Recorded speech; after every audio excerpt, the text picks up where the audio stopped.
Hi, this is Bobby with GRUBB MUDD CONCRETE. Today we're working out in Danville, Indiana, where we're putting in a sidewalk and another sidewalk on the other side of the bridge. They're railing it up right there. This is for a neighbor, so it was his job. We were just basically helping him form it, put in some fill, and then we basically just finished it. He put some steel in the bottom of it, and that's it. We just came in and finished it. Kind of prepped it a little bit, but it was kind of just like a help job, help the neighbor out. He's let us use that tractor a bunch.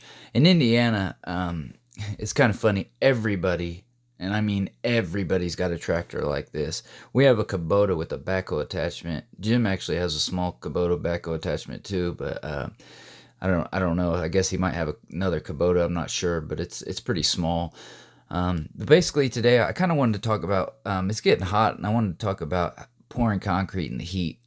So basically, yeah, you need to have a really good plan, have all your tools out of the way, but so you know where they're at, have them out and ready. Basically you want to wet your subgrade and your put form release on your forms. Watch out for those shade lines. You know, talk to your concrete provider, and this is Cash Concrete. They're our provider today. They have some sweet mud.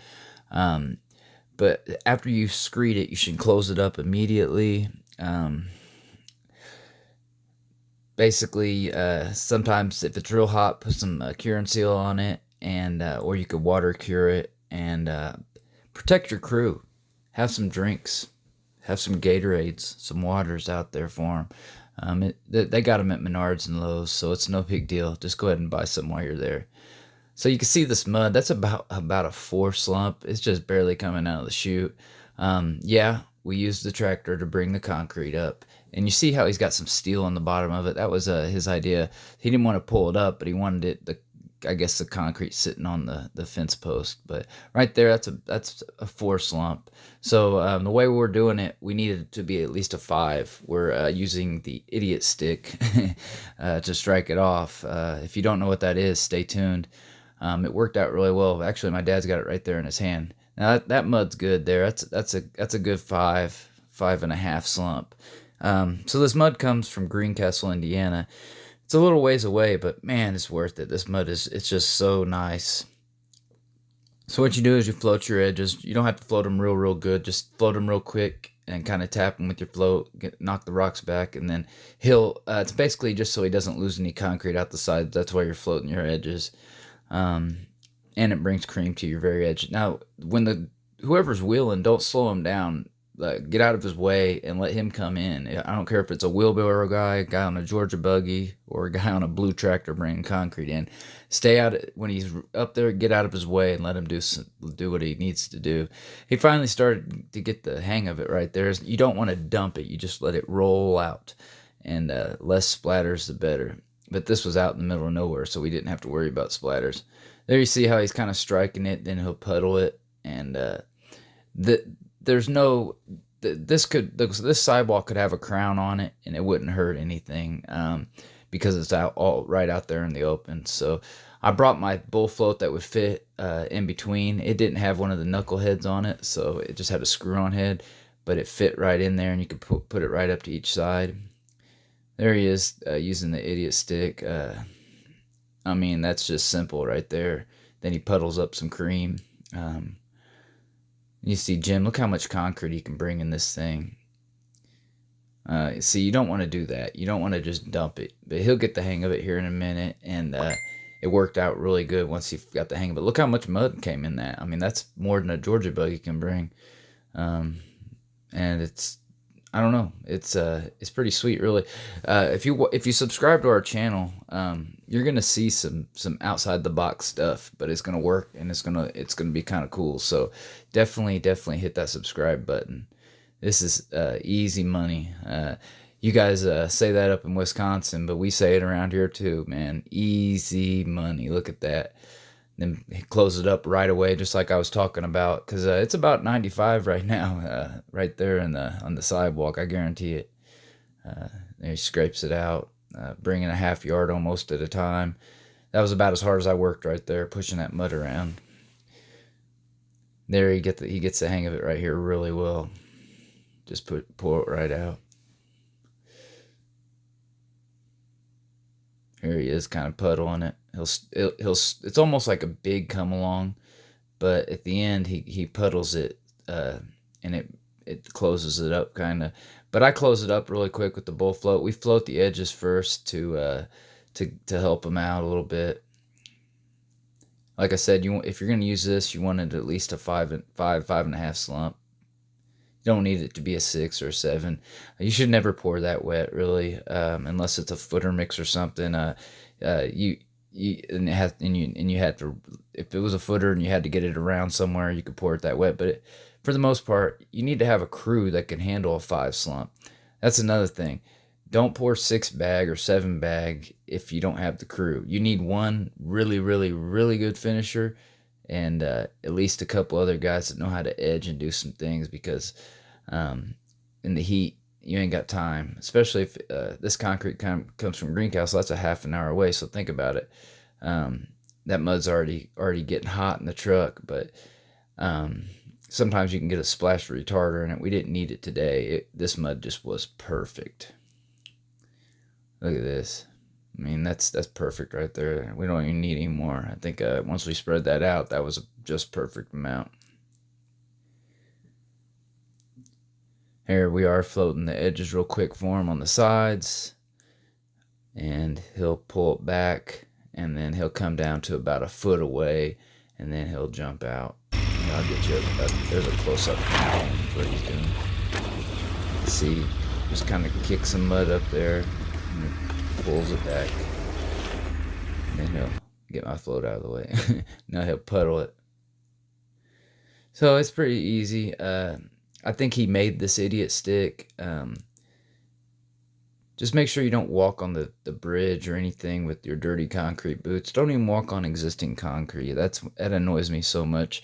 That it's hard to get off, and why would you do it? You know what I mean? It doesn't make sense. So little things like that kind of get to me. But here I am closing it up with the bull float. Damn, Drew, you got the hurdle there. I'm closing it up. You can use this bull float and get right to the edge if you kind of tilt it a little bit. But like I said, it didn't matter if this had a crown in the middle or not. We just didn't want to have any puddles there in the middle, but it had enough fall, and he water cured it at the end, and it didn't hold any water. Every 2 hours he'd spray water on it. That's kind of how the old timers used to seal concrete. It slows down the curing time of the surface, and it makes it stronger. The slower concrete cures after you've poured it, the stronger it is, for the most part. Here I am bull floating the other side. I only do one sweep right here. Really, just close it up. That's all you got to do, and it slows it down so much. Yeah, hit that subscribe button, ring that bell.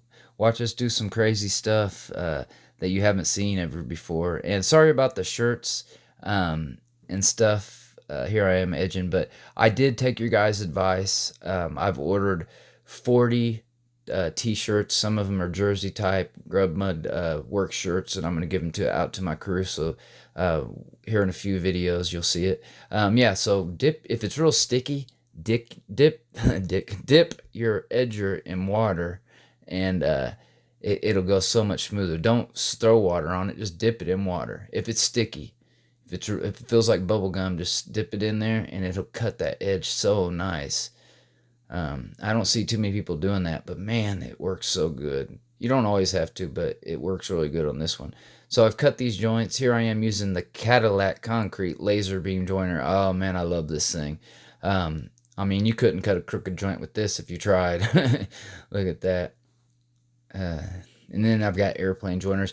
I'll put a link in the description for the Cadillac Concrete Products. Amazing products. They're not called Cadillacs for nothing. Here Justin is using the Gator funny float.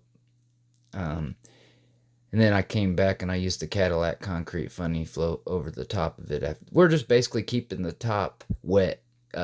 Basically just working up cream. We know we're going to hand float it at the end and broom it. So we're just keeping it loose right now. I'm I like the way he learned how to do that. Justin's catching on real good.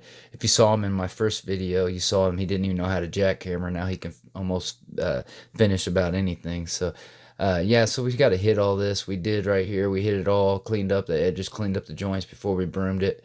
That makes it work so much better. And now look, Drew's putting the 6-inch edge on it. And I'll put the picture frame joint going through it. That's the norm here in Indiana, is the shined edges. Usually it's a 4-inch shined edge with the shine joint. When I say shine, I mean put the ribbon back. What do you guys call that? I call it shining the edge or shining the joints. I really would like to know what other people call that. So if you would say something in the comments about what you call it putting the ribbon back. I just call it shining. What do you guys call it? It's interesting to know. But when you do shine the joints, see how I use the joiner's got a tip on it and a flat side. Use the flat side always to shine with at the end. And then when you're doing your edge, here's a joint. When you're doing your edge, get your coping side first, which is the round side. Do that and get that shiny, and then work your outside of your joint. Outside of your edge, I'm sorry. See how he pushes it away? He's got one little mark there. Right there, he's got it.